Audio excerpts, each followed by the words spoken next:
and welcome to the DCIFF Film Chat Podcast. I'm Erin DeVos, and I'll be your host for this season. Join us for insightful interviews that explore the work of up-and-coming independent filmmakers from all over the world. If you're passionate about film and keen to learning about the creative process from the future cinema greats, this podcast is a must-listen for you. Our mission is to provide listeners with the engaging and informative conversations about successful and innovative films, including features, shorts, documentaries, animation, and web series from across the globe. The DCIFF Film Chat Podcast is a unique opportunity for independent filmmakers to have their voices heard in a way no other film festival can provide. You can listen to the DCIFF Film Chat Podcast on all podcast platforms or visit our website at DCIFF-indie.org/DCIFF-podcast. Thank you. Hello, and welcome to the DCIFF Film Chat Podcast. I'm your host, Erin DeVos. With this week's episode, I am introducing you to Neal, Reddy, and he is the actor and writer of the short film Barely Breathing, directed by Derek Evans. And this conversation was very enlightening, very inspiring. We also are introducing you to some Arizona State University students who had joined me for the podcast for a shadowing opportunity. What I really enjoyed the most about this conversation was not only having the opportunity for the students to engage and ask questions, more how Neal shares his creative process and expression through this episode. So without further ado, let's dive in. Welcome, Neal, to the DCIFF Film Chat Podcast. I'm really excited to have you with us today for day 4 of DCIFF. Yay, I'm here. Yes, you made it.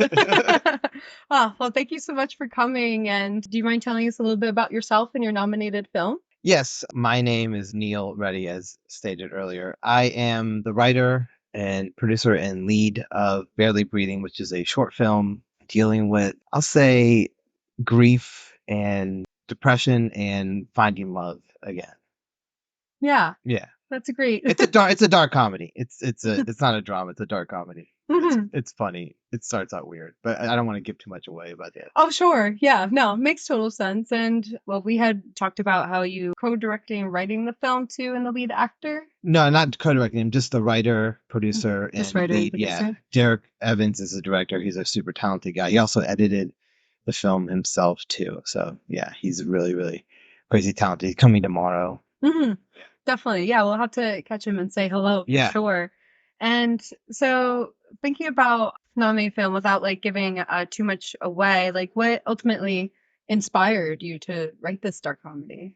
I think as a writer, I wrote this. I was in a really bad place in my life at the time, and I didn't know how to get it out. And I hadn't really even written a full screenplay before. I kind of written sketches and things that are short.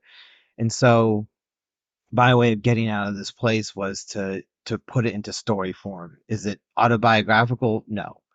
Are a lot of the elements in it real? Yes. Or necessarily true? No. So I use a lot of real things that happen to me, but they're not really in true situations. And so it was a way for me, just in a kind of playful way, to deal with the bigger things that were going on in my head. So I wrote this screenplay basically out of fear. I wrote it based off my worst fears in life, and I put it all on paper.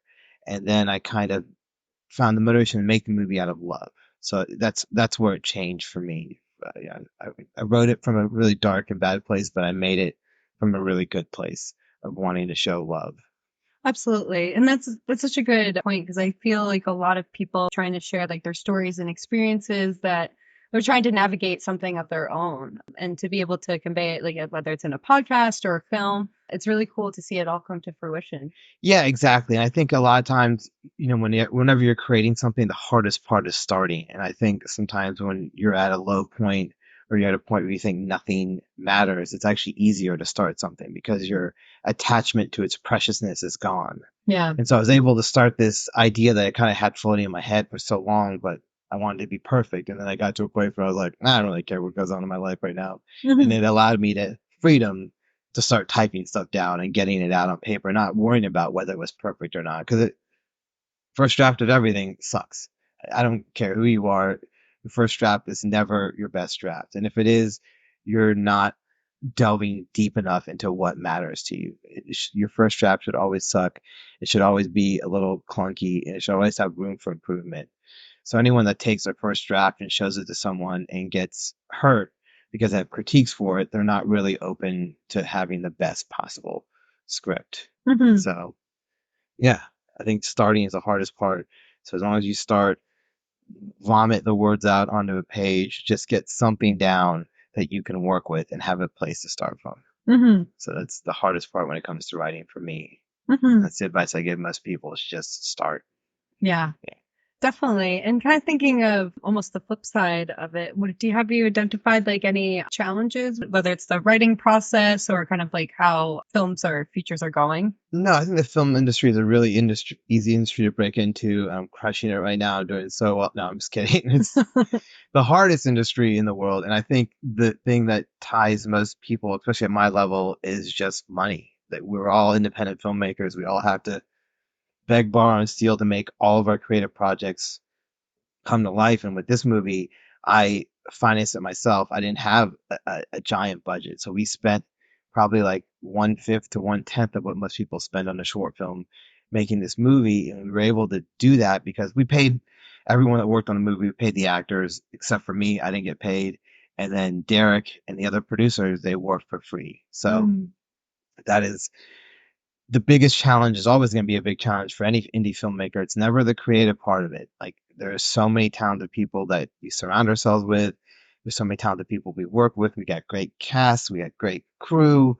We just can never find the money to make stuff. And so I think that's going to be always be the hardest challenge for me going Mhm. forward is finding the money or someone that wants to give me money to Yeah. make stuff. And so part of why I made this was so on my next project, I wouldn't have to self finance it. I could show someone we made this for a very small budget.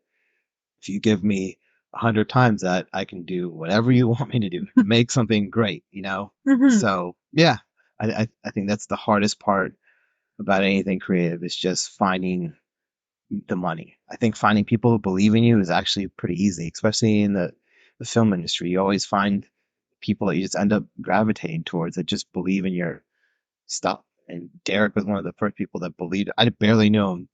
He Mhm. believed in me, and the other two producers believed in me, and we were not friends before, and we all came together on this project to kind of make something awesome. So Yeah. yeah, No, what a beautiful thing. yeah. Yeah, and so have you been thinking about expanding this film, like in the sense like to be like, a full-blown feature, or is there a future with this Yeah, film or other future projects you're working on? I started writing this as a feature, and then I got about 45 pages in, and I was like, I don't have the money to make this as a feature.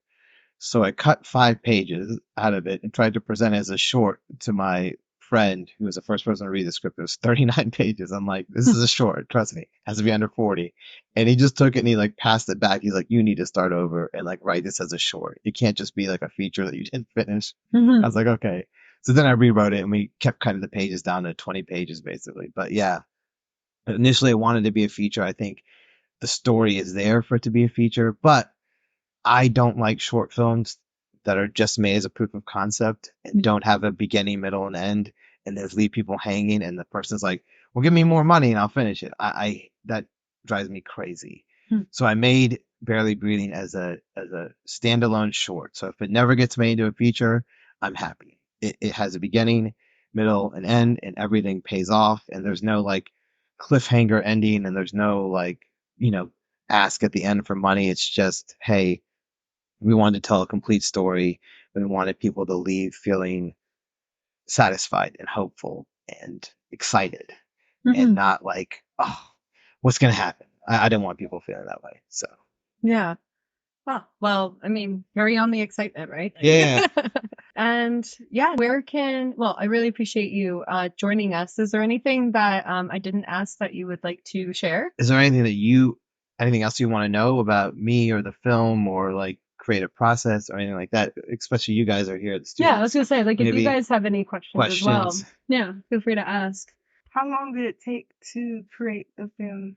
So it's a tough question to ask because we filmed it in 3 days initially, and we had to shut down because half the cast caught COVID, and so we did a pickup day, a fourth day, and then I had a death in the family, so I didn't do anything for months, and we decided to continue filming, so we filmed an extra day, basically, filmed an extra full day or 2 half days to do just some pickup shots. And so total was about 5 days of filming, maybe six. And it took us, like I said, we finished the first really quickly. The first 4 days were almost in a row, and then we had to wait a couple months before we did the pickup. So overall, I would say it was like a year of trying to get all the shots, 6 days spread out over a year because of my family death, and then post production took a couple months of editing. So it's been a while. We started a little while ago, but we just finished it in July, and then that's when we started the festival circuit. It was in Nice. July, but yeah, like I said, any short or long feature, or it doesn't matter. It always takes way longer than you think. It always costs more money than you think. But we also didn't want to rush it because a lot of I feel like shorts just they want to make a festival deadline, so they get something out, and we just were like, whenever we get it done, we get it done, and that's when we'll start our festival run. We weren't trying to make a certain festival so we could have premiere status at a certain festival. We just wanted to make the best short possible. Hmm. That's a very good question. Yeah. Do you guys have any? I do actually. Yeah. Sure. Hello. Hey. So I have two questions for you. Okay. Let me answer. So, how does it feel juggling between being a writer, actor, and a producer for the film? It was interesting because this is my first film, so for selfish reasons, one of the reasons I wrote this movie was because as an actor, you're at everyone else's mercy. You go out and you want to get a part, and someone has to see you, like your audition, and give you that part. But the cheat code is if you make your own content and you know the writer, and that writer is you can just write yourself a part, and that's what I did because I wanted to be. I felt like I could do more than what people were casting me as an actor, but I don't have that power to tell them, hey, I can do more. Put me in this stuff. So I wrote. One of the reasons I wrote Barely Breathing was so I could show people a range of what I could do as an actor. So it was very hard because I'd never done it before. I never produced a movie before. But I think the thing with anything creative is if you humble yourself and you're willing to ask for help and surround yourself with people who do know and let yourself step away from the project a little bit, it becomes a lot easier. So as a writer, obviously I think my words are precious. I think all the scenes should have been in there, and I fought to keep as much of my writing in there as possible, and I didn't want anything cut. But as a producer, that's not really the best thing for the movie sometimes, is to follow what the writer wants. So I had to lean on people like Derek, who was the director, and people like my two producers who were Leah and Jamie Flanagan to tell me what to do. And I had to trust that they had my vision in mind and that they weren't going to mess things up. And the only way to do that is by ultimately surrounding yourself with people that you genuinely trust. Because if that doesn't happen, then it becomes this thing where you're constantly fighting, where it's like, I want it my way, but I don't know. It's my first time making something, but I still want it my way. I just took my ego out of it, and I was like, what was best for the project? So whatever was best for the project, whatever we agreed upon as a group, that's what we did. And so I always tell people it's my script, but it's not my movie. It's our movie. We made it together, and you can't make anything by yourself. You have to have a team. And so the way I juggled those three things was by surrounding myself with people that knew better than me, that made stuff before, that knew how to get stuff done, and that believed in my vision, and then trusted them to execute it. Okay. Yeah. Um, Piggybacking off on what you're saying, that was your first production, like you were producing in this thing. Yeah. It wasn't your first time writing. No, I've been writing for a while, and I write, whatever. I just forced myself to write a couple hours a night. That was what I was doing. So I've written everything from greeting cards for Hallmark to literally everything. But this is the first time I've taken something I've written and made it into something. And so I think as a writer, you get lost in that world sometimes because as long as it's on the page, it's fake. It's not really real, right? It's just words on a page. And it takes a lot of strength to say, okay, I'm gonna take these words and make them something bigger because then you have to involve other people and then your bubble gets burst a little bit. And so, yeah, I wrote a lot of stuff, but I was actually just too scared to make it because I thought it was gonna suck or I was not gonna be able to do it or it was gonna fail or I wouldn't have the money. It was all fear, afraid to do it. And finally I was like, I believe in this. Find the people, find the money, and let me make this. And also I wanted to, yeah, like I said, I wanted to be in something and show people what I could do. And I really believe that this was like a good vehicle to show people what I could do as an actor. And I was like, okay, I'm going to put my money where my mouth is, take my savings out, put it in this movie, and then see what happens. Yeah. Close with me. What about you? The question was kind of similar to Andre's, but early on, you stated the beginning, like starting the project, was it's the hardest part of the process. Right. Um, so when you first started out, like, and it was just thoughts, like not even on paper, did you ever believe that you would be able to develop a short film, like you'd be able to find all these people, all these talented people, all these your crew and whatnot? You ever believe that? No, I mean, that's the thing. When you write sometimes, and I think what helped me was the fact that I was an actor, I kind of knew what it, I didn't know just the writing side, I knew the other side of it too. So it helped me think in a bigger picture kind of way about like I'm not just writing this for myself. I'm writing this so someone has to say this dialogue and how is it going to play and how these words going to feel coming out of their mouth. And so you're right. Starting is the hardest part. And I think some people get stuck in just trying to make everything perfect. And so what I was doing was I would set a certain amount of time every night for me to write. I didn't even say it had to be about a screenplay or script. My time was the minimum every night I would write for 1 hour. And what ends up happening is when you write for that 1 hour, you get motivation to write for another. Like action breeds motivation. So I never let myself say I had writer's block because that's what people do. I have writer's block. I don't know how this is going to work. So I'm just going to sit here and think about it as I said, Neal, you're going to write for 1 hour a night. It can be a Dear Diary for 1 hour. It didn't matter. I just had to sit there at my computer and type out stuff that was in my brain onto the computer for 1 hour. And then what ended up happening was you do that over and over and over again, and you realize that you train your brain to become more like a muscle, and then you can get thoughts out faster. So it ends up helping you just put stuff together super quick. So I think, am I answering your question about starting and about I didn't really worry too much about finding all the people to fill all those roles because I knew once I had written it, I could, all I would have to do is find one person to help me, like, go to the next person, find the next person. So I didn't know how to put together cast and crew. So I wrote it and then found a producer that had contacts to cast and crew. And I thought about everyone that I met on set when I was an actor that used to do lighting and I texted them. And then I texted every makeup person I knew that I met on set, say, hey, will you help me out with my short film? So I think me being an actor just gave me more contacts to help put stuff together. And I knew people that were producers because I was an actor. And as a writer, I didn't really know anyone else that was like that could help me do stuff. But as an actor, I had a lot of contacts already. Awesome. Yeah. Do you guys have any questions? What is ASU? Let me just ask you. Arizona State University. Okay. Mm-hmm. Arizona State? It's in Washington, D.C.? Yeah, we have a branch in. Oh, okay. Because I was like I thought someone said Arizona State. I'm like, no, it's a D.C. It's not. I was like, okay, cool. Yeah, we have a branch here in DC on 18th and F. And it's like, you guys are doing like a film program at ASU?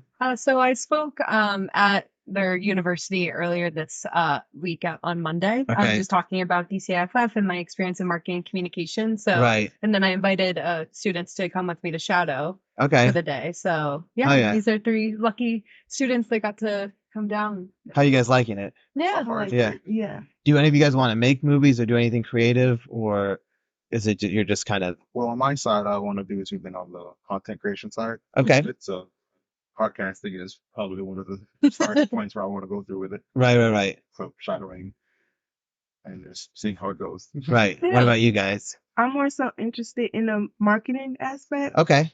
Mhm. Like marketing for the entertainment industry or just marketing in general? In general. Right. Okay. Yeah, it's such a good one. It's always, people always need marketing, but the money is so hard to find it. Mm-hmm.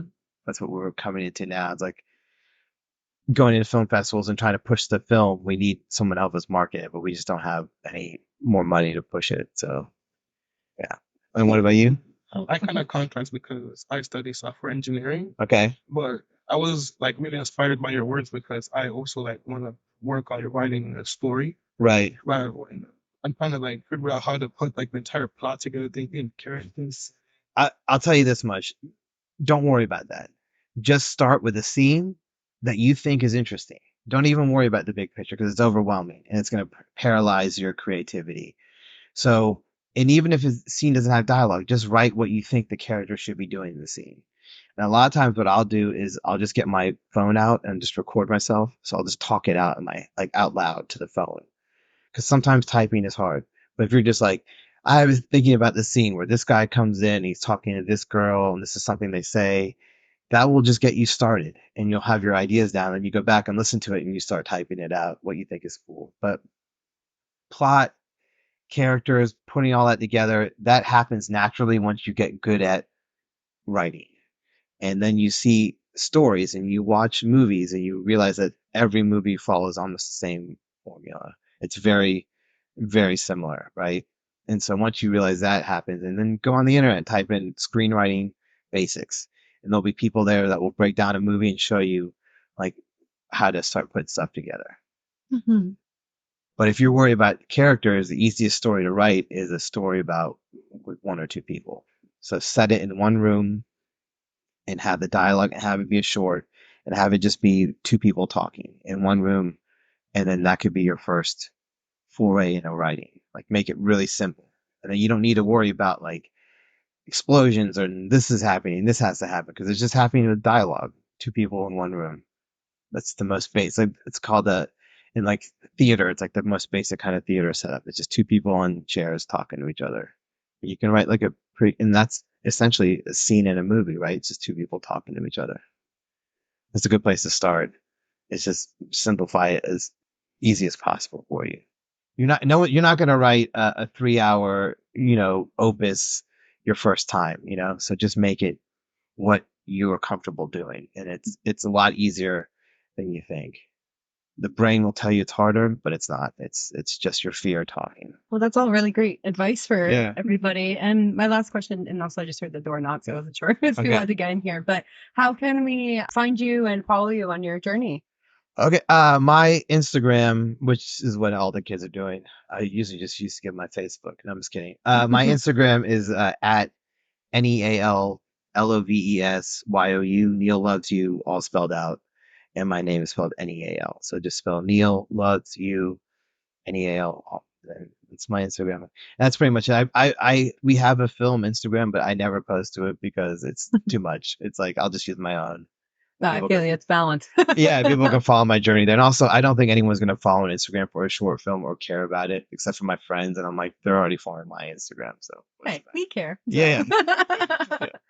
That's why when the festival's like, give us your film's Instagram, like, this is going to be embarrassing. We have like 3 followers and 1 post. Like, we look like a bot, it's not. We'll amplify you. Yeah. Oh, well, thank you so much, Neal, and for all the Arizona students that joined us today on the interview. So thank you. Oh, yeah. Thanks, guys. Appreciate it. Also, I'd like to congratulate Derek and Neal on their win for Barely Breathing had won Best Short Narrative at DCIFF 2024. Congratulations, and it was such a pleasure meeting you guys, and thank you for joining us. This podcast is brought to you by the DCIFF supporters. We could not be here without all of you to be sharing this amazing outlet with filmmakers from around the world. If you are interested in supporting DCIFF, head on over to our website through the link description in the bio of this episode, or you can go right to the website, which is DCIFF-INDIE.org. to connect with us and learn more about our Future of Film programs, our festival, and also more educational opportunities in what we do with our high school students, community, and beyond. We look forward to your support.